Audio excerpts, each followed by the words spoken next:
जी बेटा 11th class, welcome again जी। तो यार थर्मल प्रॉपर्टीज ऑफ मैटर हमने लास्ट टाइम स्टार्ट किया, ज़्यादा आगे नहीं बढ़ पाए। टेम्परेचर हीट की कुछ बेसिक बातें की और टेम्परेचर को कैसे मेजर करते हैं वो बेसिक स्केल्स बेटा हमने डिस्कस किए। वो जो लास्ट वाला पार्ट था ना, डिफरेंट स्केल्स के बीच में जो रिलेशन थी उनको थोड़ा सा देख लेना, उसमें से क्वेश्चन वगैरह बेटा जी बन जाते होते हैं। ओके, तो आज का अपना मेन टॉपिक है इसमें linear, superficial and cubical expansion, यानी कि ओवरऑल अगर इसको मैं बोलूं तो इट इज थर्मल एक्सपेंशन। बेटा कौन सी एक्सपेंशन जी? Thermal expansion. ठीक है, मैंने वर्ड यूज किया लीनियर, सुपरफिशियल, क्यूबिकल, उसकी भी बात करते हैं, लेकिन ओवरऑल पॉइंट क्या है अपना? Thermal expansion. थर्मल एक्सपेंशन मतलब हीट के कारण किसी चीज का एक्सपैंड हो जाना। आपको पता होगा हीट के कारण बेटा ऑब्जेक्ट्स जो है एक्सपैंड हो जाते हैं। हीट करो ना किसी चीज को तो मटेरियल क्या हो जाता है? एक्सपैंड हो जाता है। जैसे मेटल्स वगैरह हैं वो तो काफी ज्यादा एक्सपैंड होते हैं। अगर आप हीट करते हो तो चीजें क्या हो जाती है? लूज हो जाती हैं। लूज कई बार क्या होता है, बॉटल का ढक्कन वगैरह है ना, वो जो मेटल का ढक्कन अगर होगा, अगर वो काफी ज्यादा टाइट हो गया हुआ है, खुल नहीं रहा, तो उसको थोड़ा सा साइड पे क्या कर देते हैं, हीट करके ना उसको खोलने की कोशिश करते हैं तो वो खुल जाता है। तो पॉइंट ये है कि हीट करने एक्सपैंड होते हैं मेटल्स वगैरह, तो बहुत अच्छी तरह से एक्सपैंड होते हैं। हाँ, ऐसी चीज नहीं होनी चाहिए कि वो हीट करने से जल ही जाए यार, उसका इग्निशन टेम्परेचर इतना कम नहीं होना चाहिए। But point is objects expand on heating. अगर हीटिंग के कारण बेटा जी एक्सपेंशन हो रही है तो वो किस कैटेगरी में आ जाएगी? आपकी थर्मल एक्सपेंशन की कैटेगरी में आ जाएगी। तो what is thermal expansion? It is expansion due to thermal effect. Thermal effect यानी हीटिंग। हीटिंग यानी कि राइज इन टेम्परेचर। सीधी सी बात है, हीटिंग का मतलब टेम्परेचर को क्या करेंगे हम? राइज करेंगे, तभी हम कहेंगे ना कि कोई ऑब्जेक्ट क्या हुआ है? हीट अप हुआ है। अच्छा उल्टा है, अगर टेम्परेचर राइज करने से यानी कि हीट कर देने से एक्सपेंशन होती है, तो टेम्परेचर कम कर देने से कंट्रैक्शन भी होगी। तो टेम्परेचर राइज करो एक्सपेंशन, टेम्परेचर डाउन कर दो तो क्या हो जाएगी? कंट्रैक्शन हो जाएगी। ये कोई रॉड है मेटल की, इसका टेम्परेचर इस वक्त T1 है, मैंने बढ़ाकर T2 कर दिया, इसकी लेंथ अगर L1 है तो ये भी बढ़कर यार L2 हो जाएगी। थोड़ा सा लेंथ में चेंज आएगा। परसेंटेज के हिसाब से देखो तो कुछ मटेरियल्स हैं उनमें काफी ज्यादा आता है, कुछ मटेरियल्स हैं उनमें कम आता है, लेकिन चेंज तो देखो आएगा आएगा। तो इसको जल्दी से खत्म करते हैं यार। छोटी सी बात ही है कि कंसेप्ट है आपका थर्मल एक्सपेंशन। थर्मल एक्सपेंशन को मैं बेटा 3 कैटेगरी में बांटूंगा, जो मैंने नाम स्टार्टिंग में लिए थे। एक लीनियर एक्सपेंशन, दूसरा सुपरफिशियल एक्सपेंशन, और तीसरे नंबर पे आ जाएगा फिर अपने पास क्यूबिकल एक्सपेंशन। बताते हैं इनका मीनिंग क्या होता है, जल्दी खत्म हो जाएगा बेटा, फिर इसके बाद इसकी एप्लीकेशन आ जाएंगी, न्यूमेरिकल्स लाइक कर देंगे। तो थर्मल एक्सपेंशन मेन हेडिंग है बेटा जी आपकी। ओके, इसकी 3 कैटेगरीज में डाल रहा हूं, यहां से हेडिंग मिटा रहा हूं। इसके अंदर 3 बातें आएंगी, लिख लेना जी। वन इज जिसको हम कहेंगे लीनियर एक्सपेंशन। मान लो मेन हेडिंग क्या है आपकी? थर्मल एक्सपेंशन ही है। उसमें सबसे पहले लीनियर एक्सपेंशन। बेटा मैंने ऊपर से वो हेडिंग मिटा दी, एक्चुअली क्या है वो मैंने फ्लो चार्ट बनाना था। ठीक है, आप भी फ्लो चार्ट टाइप ही बनाओ, लिख ही देता हूं यार। यहां पे मेन हेडिंग क्या है अपनी? Thermal expansion. थर्मल एक्सपेंशन, ठीक है। उसमें फिर नंबर 1 पे क्या है, लीनियर एक्सपेंशन, नंबर 2 पे सुपरफिशियल लिखता हूं, नंबर 3 पे यहां पर क्यूबिकल लिखता हूं। मुझे जगह थोड़ी ज्यादा चाहिए थी इसलिए मैं हेडिंग मिटा रहा था, आप ऐसे लिख ही लो। ऊपर मेन हेडिंग क्या चल रही है, थर्मल एक्सपेंशन, उसके 3 पार्ट हम कर रहे हैं। ये होगी थर्मल एक्सपेंशन,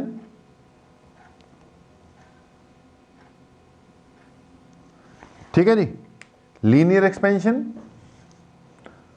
सुपरफिशियल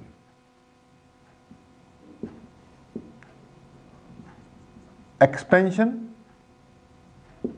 थोड़ा छोटा लिखूंगा भाई, और तीसरी क्या आ जाएगी, क्यूबिकल एक्सपेंशन। ठीक है जी, बहुत बार 3-4 बार मैंने नाम ले लिए यार। अब एक्सप्लेन करते हैं कि ये क्या चीज है। इतना तो हमने बोल दिया बेटा, हीट करने से एक्सपेंशन होनी है।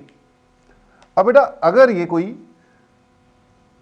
लेंथ वाइज चीज है, रॉड या मान लो मेटल की, तो लीनियरली एक्सपेंड होगी ना, मतलब इसकी ब्रेड्थ और जो हाइट है वो इसकी लेंथ के कंपैरिजन में बहुत कम है, तो हम लेंथ ही लेकर चल रहे हैं, तो लेंथ वाइज चेंज हो रहा है, तो उसको हम कहेंगे लीनियर एक्सपेंशन। ठीक है, अगर कोई शीट है यार, मतलब इसकी वॉल्यूम नहीं, एरिया कंसिडर कर रहे हैं हम, वॉल्यूम नहीं एरिया, तो इसकी जो एक्सपेंशन होगी ऊपर ऊपर से होगी ना, एरिया में चेंज आया है, तो उसको हम क्या कहेंगे, सुपरफिशियल एक्सपेंशन। सुपरफिशियल का मतलब होता है ऊपर ऊपर से, सतही तौर पर। ओके, तो ये हो जाएगी आपकी सुपरफिशियल एक्सपेंशन। और अगर बेटा जी किसी चीज की वॉल्यूम में ही चेंज आ रहा है, आता तो देखो वॉल्यूम में ही है, चारों तरफ से एक्सपेंड होगा, लेकिन अगर वो है ही वायर, अब वायर की लेंथ में चेंज आपको अपीयर होगा, वॉल्यूम में ज्यादा अपीयर होगा ही नहीं, इसलिए उसको लीनियर एक्सपेंशन की कैटेगरी। अगर वो है ही शीट बड़ी सी, तो इसकी एरिया ही एक्सपेंड होता हुआ दिखेगा आपको, वॉल्यूम आपको महसूस नहीं होगी। लेकिन हां, अगर लेंथ ब्रेड्थ हाइट तीनों लगभग प्रॉपर रेशियो में है, तो वॉल्यूम में चेंज होता हुआ भी आपको प्रॉपर अपीयर होगा। तो बेटा जी अगर लेंथ वाइज चेंज हो रहा है तो linear expansion, area wise change हो रहा है तो सुपरफिशियल, वॉल्यूम वाइज चेंज हो रहा है तो उसको हम वॉल्यूमेट्रिक एक्सपेंशन या फिर क्यूबिकल एक्सपेंशन कहते हैं। ज्यादा बढ़िया नाम क्यूबिकल ही रहेगा। बाकी कहानी सिंपल है। पहले मान लो इस रॉड की लेंथ थी L1, टेम्परेचर था T1, ठीक है, टेम्परेचर चेंज कर दिया मैंने, बढ़ा दिया, मान लो कितना हो गया T2, और इधर लेंथ जो है वो बढ़कर फिर क्या हो जाती है, L2 हो जाती है। तो बेटा चेंज इन टेम्परेचर कितना किया मैंने, T2 माइनस T1। अब देखो चेंज में जरूरी नहीं है बढ़ाया हो, घटाया भी हो सकता है, बस फाइनल जो बाद में हुआ है वो T2 है, पहले वाला क्या है, T1 है। अगर टेम्परेचर कम हुआ है, मतलब पहले ज्यादा था कम हो गया, तो T2 माइनस T1 नेगेटिव आ जाएगा। ठीक है, अगर टेम्परेचर डिक्रीज करवा दिया बेटा, तो पहले ज्यादा था, बाद में कहा हम तो T2 माइनस T1 ही लिखेंगे, तो अगर ये कम है ये ज्यादा है तो नेगेटिव आ जाएगा। मतलब अगर टेम्परेचर डिक्रीज हुआ है तो नेगेटिव चेंज, इंक्रीज हुआ है तो पॉजिटिव चेंज। फिलहाल हम इंक्रीज की बात कर रहे हैं कि टेम्परेचर T1 से T2 हो गया, भैया लेंथ L1 से L2 होगी, delta T change in temperature है, डेल्टा L यानी कि L2 minus L1 change in length है। अब पॉइंट ये है कि जो चेंज इन लेंथ है it is directly proportional to change in temperature. सीधा सा हिसाब, जितना टेम्परेचर में चेंज करोगे उतना ही लेंथ में चेंज आएगा। जितना ज्यादा टेम्परेचर राइज कर दोगे उतनी ही ज्यादा इसमें क्या होने वाली है, एक्सपेंशन होने वाली है। ये इसकी क्या हो गई, चेंज इन लेंथ हो गई मान लो। ठीक है, अब एक और बात है, ये तो साफ है ना, change in length is directly proportional to change in temperature. जितना टेम्परेचर चेंज करोगे उतनी ही लेंथ ज्यादा हो जाएगी, यानी एक्सपेंशन हो जाएगी। अब एक और पॉइंट है बेटा, change in length is directly proportional to initial length. देख, ये बड़ा खास पॉइंट है। टेम्परेचर पे तो डिपेंड करती है, कितना चेंज आएगा वो इनिशियल लेंथ पे भी चेंज करता है। इनिशियल कितनी थी, अब ध्यान से सुनना। मान लो एग्जांपल ले रहे हैं, इसके नीचे नहीं, साइड पे लिखना, ठीक है? इसके नीचे नहीं, अपना फ्लो चार्ट ऐसे ही बनेगा, साइड में, मेरे पास जगह नहीं है, मैं यही लिख रहा हूं। मान ले यार लेंथ है 10 सेंटीमीटर और दूसरी रॉड है, उसकी लेंथ है 100 सेंटीमीटर। मैंने टेम्परेचर में जो चेंज किया वो 10 डिग्री सेल्सियस का किया, इसमें भी 10 डिग्री सेल्सियस का ही किया। अब टेम्परेचर में चेंज तो दोनों में क्या किया मैंने, इक्वल किया। अब ये 10 से कितनी हो जाएगी, मान ले 1 सेंटीमीटर का चेंज हो गया 10 डिग्री सेल्सियस से, तो 1 सेंटीमीटर का चेंज हुआ, ओवरऑल 11 सेंटीमीटर होगी ना। अब बेटा यार जब ये रॉड हीट होगी तो एक एंड से थोड़ी होगी, हर जगह से इसने हीट होनी है। इसके अगर मैं पहला 10 सेंटीमीटर चेक करता हूं तो ये 10 सेंटीमीटर 10 डिग्री सेल्सियस के राइज पे 11 हो जाता है ना। तो इसका जो 10 सेंटीमीटर का पोर्शन है वो कितना हो जाएगा, 11 हो जाएगा। अगला 10 सेंटीमीटर का पोर्शन है वो भी कितना हो जाएगा, 11 हो जाएगा। अगला 10 सेंटीमीटर का पोर्शन है वो भी कितना हो जाएगा, 11 हो जाएगा। यार टोटल 100 सेंटीमीटर है। इसमें टोटल चेंज अगर 10 सेंटीमीटर में 1 सेंटीमीटर का आता है तो 100 सेंटीमीटर में 10 सेंटीमीटर का चेंज आ जाएगा। यानी टेम्परेचर तो इसमें राइज कितना हुआ, 10 ही हुआ है, इसमें भी 10 ही हुआ है, लेकिन इसका चेंज 1 सेंटीमीटर है क्योंकि छोटी थी 10 सेंटीमीटर। 10 सेंटीमीटर के पीछे 1 सेंटीमीटर का चेंज है, तो 100 सेंटीमीटर के पीछे 1 का चेंज नहीं होगा भाई, उसी रेशियो में होगा, 10 सेंटीमीटर का चेंज हो जाएगा इसमें। तभी मैं कह रहा हूं चेंज इन लेंथ टेम्परेचर पे तो डिपेंड कर ही रहा है, ये इस बात पे भी डिपेंड कर रहा है कि ओरिजिनली लेंथ थी कितनी बेटा। तो it also depends on initial length, ठीक है जी। ये इनिशियल लेंथ पर भी डिपेंड करता है मेरे भाई। ओके, तो बस सिंपल हमने बोला it is directly proportional to delta t, directly proportional to L1, combine कर देंगे तो it will be delta L directly proportional to L1 delta T. यहां से प्रोपोर्शनलिटी का साइन हटाओगे तो एक कांस्टेंट आता होता है बेटा, उस कांस्टेंट को यहां पर अल्फा से डिनोट करना होता है। ये प्रोपोर्शनलिटी का साइन है, ये प्रोपोर्शनलिटी का साइन नहीं, ये एक सिंबल है जिसको हम क्या बोलते हैं, अल्फा बोलते हैं। ये क्या हो गया जी आपका अल्फा। भाई मैं यहां पे लिखता जाऊंगा, मिटाता जाऊंगा, लेकिन जो अभी चल रहा है वो किसके अंडर चल रहा है, लीनियर एक्सपेंशन के अंडर ही चल रहा है। आपके पास कॉपी नहीं है, बड़ी जगह नहीं है, आपकी कॉपी में नहीं आ रहा तो आप जैसे मर्जी लिख लो, पहले लीनियर एक्सपेंशन कंप्लीट कर लो, फिर सुपर। मैंने एक आमने सामने दिखाना होता है इसलिए मैं ऐसे लिख देता होता हूं, कंपैरिजन वाली बातें होती हैं। तो कुल मिलाकर अपने पास रिजल्ट क्या आ गया, delta L is equal to alpha L1 delta T. नीचे लिख लेना अल्फा क्या है यहां पर, it is called temperature coefficient of linear expansion. क्या कहते हैं इसको, टेम्परेचर कोफिशिएंट ऑफ लीनियर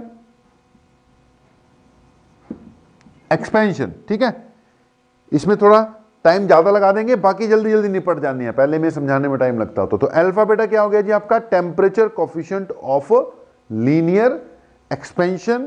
अगर मैं यहां से अल्फा की बात करूं तो अल्फा इक्वल टू क्या आ जाएगा, delta L divided by L1 delta T. ठीक है जी।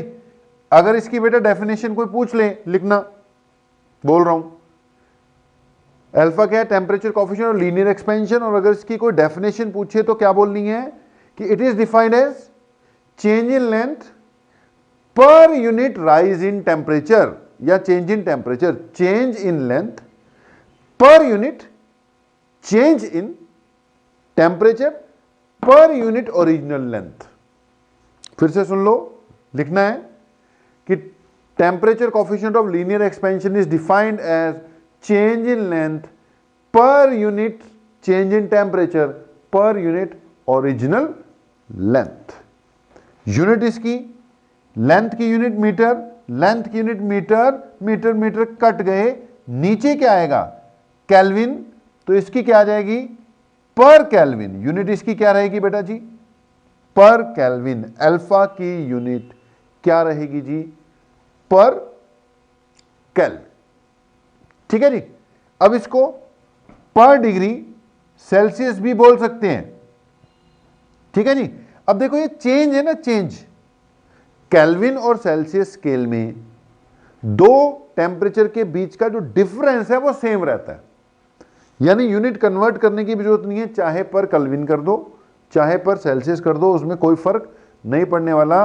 बेटा दो टेम्परेचर हैं T1 और T2, अगर तो सिर्फ T1 की बात करते हो तो केल्विन में अलग आएगा, सेल्सियस में अलग आएगा, लेकिन अगर T1 T2 के डिफरेंस की बात करते हो तो केल्विन और सेल्सियस में वो सेम ही रहते हैं। तो डिफरेंस है ना, ये डेल्टा टी क्या है डिफरेंस है। तो अल्फा क्या हो गया जी temperature coefficient of linear expansion. अलग अलग मटेरियल का टेम्परेचर कोफिशिएंट अलग अलग होता है, कुछ लिस्ट आउट लास्ट में करवा देंगे आपको, ये तीनों एक बार हो जाएंगे। ओके, तो यहां तक ये बात है जी। एक यहां पर किसकी जरूरत पड़ेगी हमें डेल्टा एल वाले फार्मूले की, ये वाला, ठीक है। एक इसकी पड़ेगी, बाकी हम मिटा देते हैं और फार्मूला वहां पर बढ़िया से लिख देते हैं बेटा। ठीक है जी। तो नीचे वाला फार्मूला इसकी अभी हमें जरूरत पड़ सकती है, इसको दोबारा लिखेंगे। ठीक है जी। ओके, थोड़ी मेहनत भैया ज्यादा करनी पड़ती है मिटाने में आजकल। जैसे जैसे टेम्परेचर कम होता जाएगा वैसे वैसे मिटाना मुश्किल होता जाएगा। मिटाना is inversely proportional to temperature है। जितना टेम्परेचर कम होगा उतना ही मिटाना क्या हो जाएगा मुश्किल हो जाएगा। ओके, ध्यान से सुनना। एक तो अपने पास क्या हो गया delta L is equal to alpha L1 delta T. एक क्या हो गया जी alpha equal to delta L divided by L1 delta T. Okay, इन चीजों की हमें जरूरत पड़ सकती है। अब बेटा यहां पर देखो, इसको थोड़ा सा और अगर मैं एक्सपेंड करके लिख दूं तो इसको मैं लिखूंगा डेल्टा एल को L2 minus L1 equal to alpha L1 delta T. यहां से L2 यानी फाइनल लेंथ, इसको उधर भेज दे भाई, L1 प्लस हो गया उधर जाकर, ये पहले से था plus alpha L1 delta T, या फिर L2 equal to L1 common निकाल लिया 1 प्लस अल्फा डेल्टा टी। ठीक है जी। तो एक ये एक्सप्रेशन हो गई। बाकी इस बात को अभी क्लोज कर रहे हैं और आगे किसकी ओर चलते हैं सुपरफिशियल एक्सपेंशन की ओर चलते हैं। लीनियर एक्सपेंशन में यही है, या ये फार्मूला चलेगा या ये वाला चल जाएगा या ये वाला चलेगा। बाकी इसकी स्पेशल बातें जो हैं वो फिर एक बार तीनों हो जाएंगे ना बेटा, तो कुछ स्पेशल केसेस हैं, फिर हम उनको डिस्कस करना स्टार्ट करेंगे। तो नेक्स्ट इज सुपरफिशियल एक्सपेंशन। कुछ नहीं है, अगर ये आ गया तो ये भी समझ लो आ ही जाएगा। सुपरफिशियल एक्सपेंशन बेटा जी, अब कुछ भी नहीं है, इस बार इसका एरिया अवेलेबल होगा। लीनियर एक्सपेंशन में लेंथ थी, तो यहां पर अपने पास क्या अवेलेबल है एरिया है। मान लो इसका ओरिजिनल एरिया A1 है, original temperature initial temperature T1 है। होता क्या है, हम इसको हीट अप कर देते हैं, इसका टेम्परेचर T1 से T2 हो जाता है। और एरिया A1 से A2 हो जाता है, चेंज हो गया, बढ़ भी सकता है कम भी हो सकता है। देख टेम्परेचर बढ़ाएगा तो एरिया बढ़ जाएगा, टेम्परेचर कम होगा तो एरिया कम हो जाएगा। तो पहले इसका एरिया A1 था, अब मान लो चारों तरफ से एक्सपेंड कर गई शीट और इसका एरिया क्या हो गया, नया वाला A2 हो गया। बाकी कहानी सिंपल, जो चेंज इन एरिया है यानी कि जो A2 माइनस A1 है और जो चेंज इन टेम्परेचर है यानी जो T2 माइनस T1 है, तो यहां से वही कहानी, change in area directly proportional to change in temperature. भाई जितना टेम्परेचर में चेंज करोगे उतने एरिया में चेंज आएगा ना। And also proportional to initial area, ये मैंने तुम्हें पहले बता दिया, अब इसको एक्सप्लेन नहीं करेंगे। वही कहानी है कि भाई इनिशियल पे भी तो डिपेंड करता है ना, पहले कितनी थी, तो इनिशियल एरिया पे भी डिपेंड करता है। अगर अब इसको कंबाइन कर देंगे, ध्यान से सुनना, तो ये हो जाएगा delta A proportional to A1 delta T. Proportionality का साइन हटाएंगे तो ये हो जाएगा delta A equal to beta A1 delta T. यहां पर अल्फा की जगह क्या आएगा, बीटा आ जाएगा। Delta is equal to beta A1 delta T लिख लेना जी। Beta is temperature coefficient of superficial expansion. Alpha क्या था, temperature coefficient of linear expansion. Beta क्या हो जाएगा, temperature coefficient of superficial expansion. जी लिख लो, अब मेरे पास जगह नहीं है, हम हर एक चीज लिखेंगे नहीं, तो बीटा की जगह क्या लिख लिया, temperature coefficient of superficial expansion यानी बीटा। ओके जी, अब अगली बात, बीटा को डिफाइन करना हो तो कर देंगे, क्या दिक्कत है। यहां से क्या लिखेंगे, beta is equal to delta A divided by A1 beta delta T. A1 delta T, beta तो यहां आ गया ना, beta is equal to delta A divided by A1 delta T. क्या डेफिनेशन बनेगी जी इसकी, it is defined as change in area per unit change in temperature per unit original area. ठीक है, change in area per unit change in temperature per unit original area. बाकी लिखी ली होगी आपने डेफिनेशन, एक बार फिर से बोल देता हूं। बीटा यानी कि temperature coefficient of superficial expansion is defined as change in area per unit change in temperature per unit original area. Okay जी, तो ये हो गया बेटा बीटा। यूनिट इसकी चेक कर लो भैया, एरिया की यूनिट मीटर स्क्वायर, एरिया की यूनिट मीटर स्क्वायर, बच गया सिर्फ डेल्टा टी, इसकी यूनिट केल्विन बन गई पर केल्विन। देयरफॉर जो बीटा है जी, इसकी यूनिट क्या बनी, पर केल्विन। इधर अल्फा की यूनिट भी क्या बनी थी, पर केल्विन ही बनी थी, बीटा की यूनिट भी क्या आ गई, पर केल्विन ही आ गई। ठीक है, और इसको क्या कर सकते हो, एक ये फार्मूला आ गया, और इसको क्या कर सकते हो, इसको लिख सकते हो A2 minus A1 is equal to beta है, A1 है, डेल्टा टी है। यहां से क्या हो जाएगा भाई, A2 equal to A1 plus beta A1 delta T, और यहां से क्या हो जाएगा भाई, A2 इक्वल टू A1 बाहर निकाल ले, 1 प्लस बीटा डेल्टा टी, जैसे ये बना था 1 plus alpha delta T. Formula याद रखना, न्यूमेरिकल्स में काम आएंगे, फार्मूले याद रखना, न्यूमेरिकल्स में काम आएंगे। ओके जी, ये क्या हो गया आपका, सुपरफिशियल एक्सपेंशन वाली एक्सप्रेशन आ गई।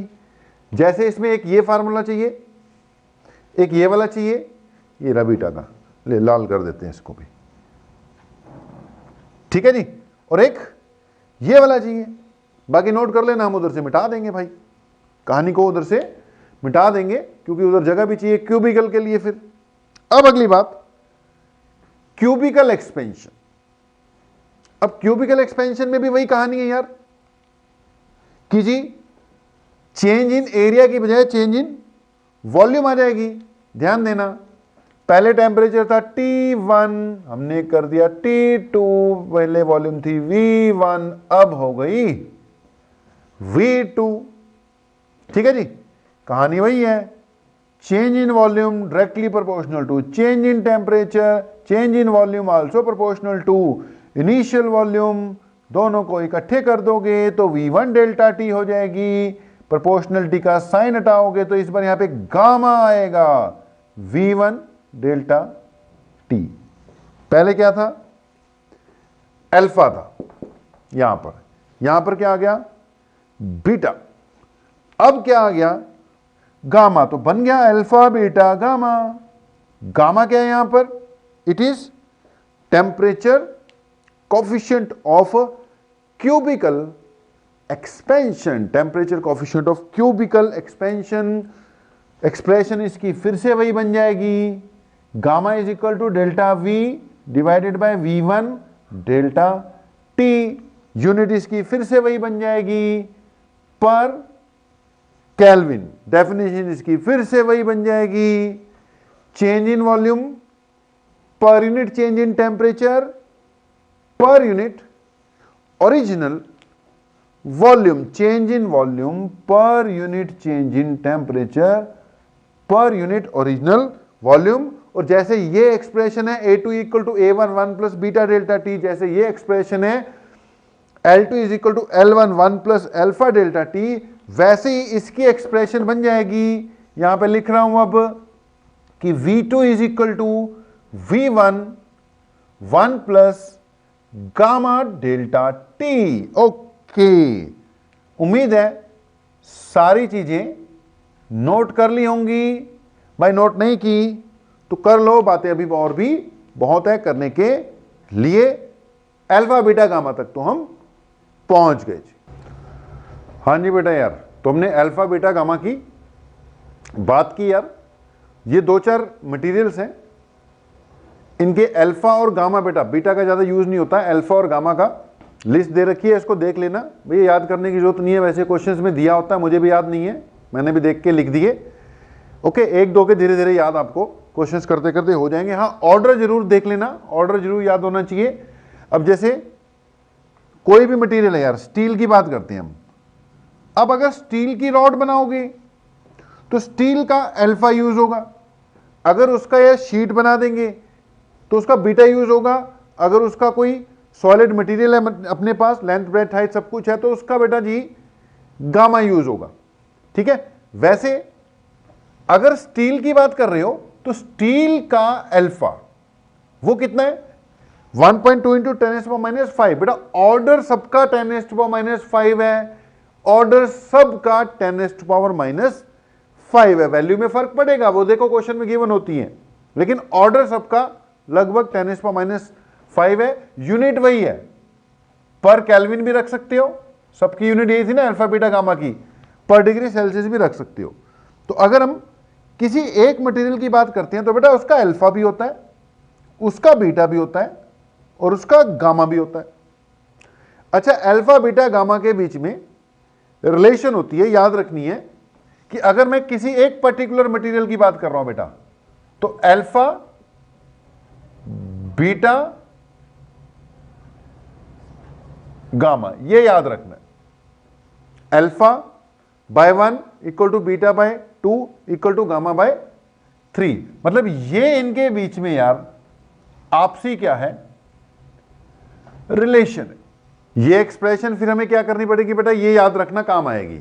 अगर इसका रेशियो बना के देखो ना तो ये बनेगा अल्फा बीटा गामा 1:2:3 बनेगा बेटा। गामा का 1/3 करेगा तब जाके अल्फा बनेगा। एक तो ये बात याद रखनी है, ठीक है, न्यूमेरिकल्स में ये भी काम आएगी। दूसरा, वैल्यूज गिवन होती हैं, उसके अलावा जो पीछे हमने फार्मूले किए बेटा उनको थोड़ा सा देख लेना, ठीक है जी। अब अगली हेडिंग है आपकी एप्लीकेशंस ऑफ थर्मल एक्सपेंशन बेटा, एप्लीकेशंस ऑफ थर्मल एक्सपेंशन। अब यह भी बहुत जरूरी है, प्रैक्टिकल बात है। प्रैक्टिकली ये जो थर्मल एक्सपेंशन है, इसका बहुत ज़्यादा यूज होता है, डे टू डे लाइफ में बहुत ज़्यादा यूज होता है यार। तो हमने एप्लीकेशन ऑफ थर्मल एक्सपेंशन करनी है, कुछ एक वैसी बोल देंगे और कुछ एक बेटा मैथमेटिकल काम भी आएगा, उस पर फिर न्यूमेरिकल वगैरह भी हमें करने पड़ेंगे, वो भी बताएंगे। तो एप्लीकेशन में एक तो मैं बात कर ही रहा था कि कई बार आपने देखा होगा कि एक जो ना ग्लास बॉटल होती है, ग्लास बॉटल, उसमें ना वो पुराने जमाने की दवाइयों वाली बोतल नहीं होती, वो ग्लास की बनी होती है, उसमें बीच में ना कॉक लगा होता है। अब वो कहीं अगर वो फंस जाए, मान लो उसके अंदर अच्छी तरह वो फंस जाए, निकल नहीं रहा हो, तो उसको क्या करते हैं, साइड से हीट कर देते हैं। हीट करने से क्या होता है, ग्लास एक्सपैंड हो जाता है और वो कॉक आसानी से उसमें से निकल जाएगा। तो ये भी क्या हो गया, एप्लीकेशंस ऑफ थर्मल एक्सपेंशन में आ जाएगा ना। उससे पहले मैं बोल रहा था कि कई बार वो मेटल के जो ढक्कन होते हैं वो टाइट हो जाते हैं, उसको भी साइड से हीट कर देना चाहिए। हीट करने से वो ग्लास भी एक्सपैंड हो जाएगा, थोड़ा सा वो मेटेलिक भी एक्सपैंड हो जाएगा, उससे फिर आसानी से वो खुल जाते हैं। उसके अलावा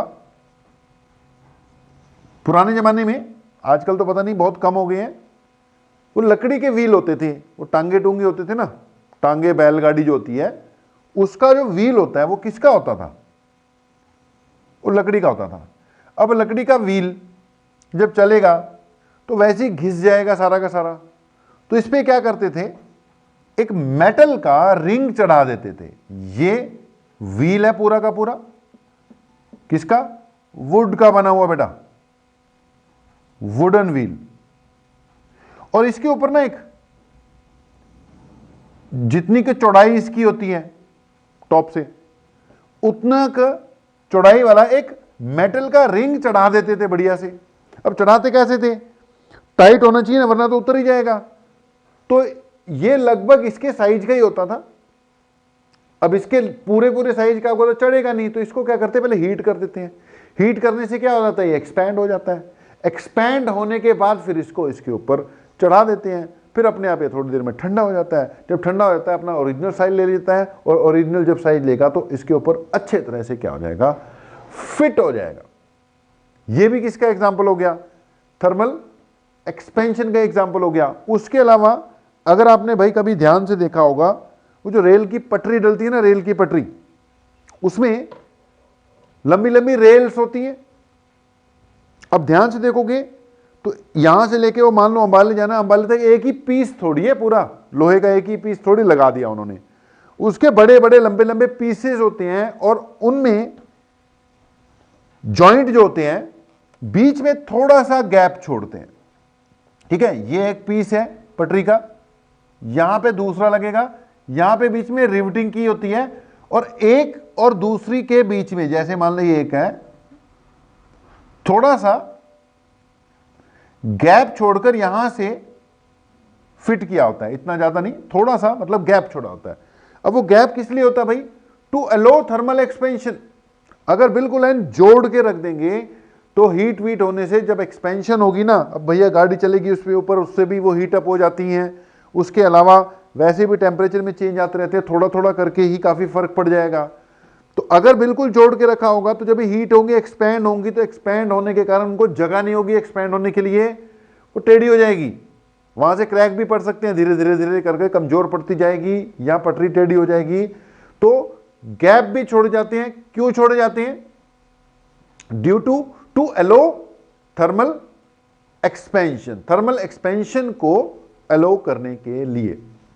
उसके अलावा बहुत एग्जाम्पल है यार, बहुत एग्जाम्पल है। कि एक एग्जाम्पल है कि जो ट्रांसमिशन लाइंस होती है ना, लोहे की जो तारें नहीं बिछाई होती बिजली वाली, अब गर्मियों के दिनों में वो थोड़ा सा ज्यादा लटकती हैं क्योंकि एक्सपेंशन हो जाती है।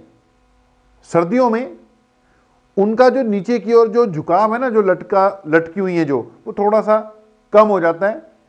बहुत ज्यादा ध्यान देने से महसूस होगा, लेकिन फर्क होता है। ये भी किसके कारण है, ड्यू टू थर्मल एक्सपेंशन। उसके अलावा जो अभी बोलने जा रहा हूं उसको ध्यान से सुनना, इस पे क्वेश्चन आ जाता है। कई बार वो कह देता है, जो अभी बोलने जा रहा हूं बेटा उस पे क्वेश्चन बनता है। कई बार वो कहेगा कि ये एक मेटल का पीस है, इन पे भी आता है, लेकिन ज्यादा बच्चों वाली बात होगी ना जो अभी मैंने किया। वो कहते हैं ये कोई यार मेटल का क्या है, पीस है, पीस, ठीक है, बल्क मैटर है मेटल का, इसके बीच में एक होल है या दो होल है, एक छोटा और एक बड़ा, इसका रेडियस दे रखा है उसने आर, इसका भी दे रखा है मान लें आर, और फिर उस पर तरह तरह के सवाल पूछेगा कि इसको हीट किया, इसको हीट करने से इस होल का साइज कम होगा या ज्यादा होगा। अब बंदा सोचेगा जब इसको मैं एक्सपेंड करूंगा तो यहां से भी एक्सपेंड होगा, देख, तो होल का साइज कम भी हो सकता है। कई बार कंफ्यूजन हो जाती है कि यार कम होगा या ज्यादा होगा, क्योंकि देखो एक्सपेंशन हो रही है तो इधर से भी एक्सपेंशन हो रही है, इधर से भी तो होगी। लेकिन इसमें एक ही आंसर है भाई, जो मर्जी हो जाए,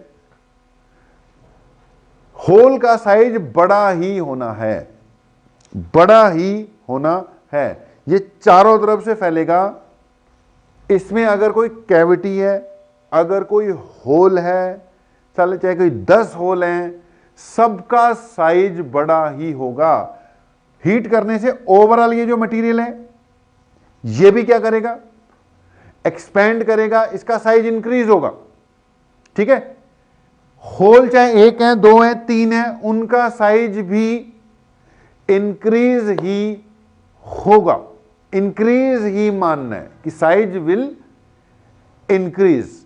इसमें एक पॉइंट लिख देते होते हैं हम कि इसकी एनलार्जमेंट कुछ ऐसे है जैसे कि फोटोग्राफिक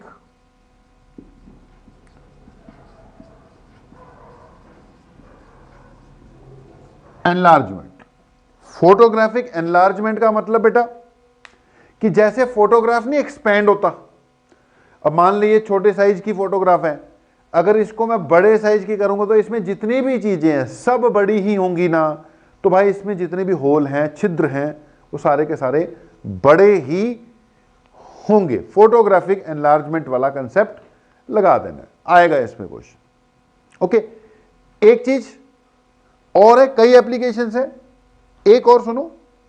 पहले भी हमने ये पॉइंट किया हुआ है कि अल्फा और यंग्स मॉडुलस के बीच में बेटा जी क्या निकालने जा रहे हैं हम, रिलेशन। ये भी एप्लीकेशंस ऑफ थर्मल एक्सपेंशन में ही बेटा आएगा। ये अभी जो मैंने कराई छोटी मोटी बातें थी, ये वाला खास पॉइंट तक है, क्योंकि इस पे ना क्वेश्चन कई बार आया हुआ है और आता रहता है। बस आप मान के चल लो कि क्या होनी है जी, इसकी फोटोग्राफिक एनलार्जमेंट होनी है। जितने मर्जी छिद्र हो इसमें, सबका साइज क्या होना है, इंक्रीज ही होना है, ठीक है। अब इसके बाद जो एप्लीकेशंस बेटा करवाऊंगा मैं, है 3-4, उसमें थोड़ा नोट करने वाली बात भी रहेगी। अच्छा, ये जो अल्फा बीटा गामा के बीच में ना भाई, ठीक है, वो याद रखनी है, alpha by 1 equal to beta by 2 equal to gamma by 3।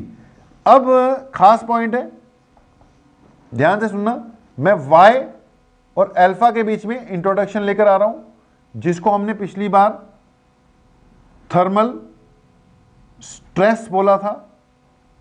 Okay, वही चीज दोबारा है, लेकिन एक्चुअली वो यहां का टॉपिक था। अब मान लो यार एक रॉड है,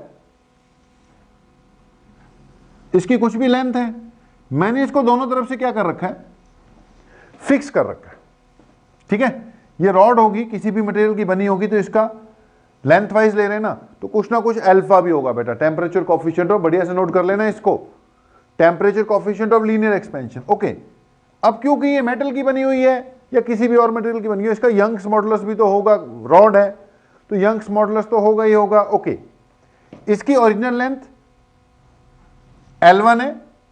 मान लो मैंने इसका टेम्परेचर T1 से T2 कर दिया, टेम्परेचर में चेंज कर दिया डेल्टा T, ठीक है, T2 माइनस T1। अच्छा, टेम्परेचर में चेंज को कई बार हमने बोला हुआ है थीटा से भी डिनोट कर सकते हैं, तो delta theta equal to θ2 minus θ1 भी कई किताबों में लिखा हुआ मिलेगा तो आपको। मैंने खैर अभी T से डिनोट कर रखा है, चेंज इन टेम्परेचर को हर जगह मैं T से लेके चल रहा हूं।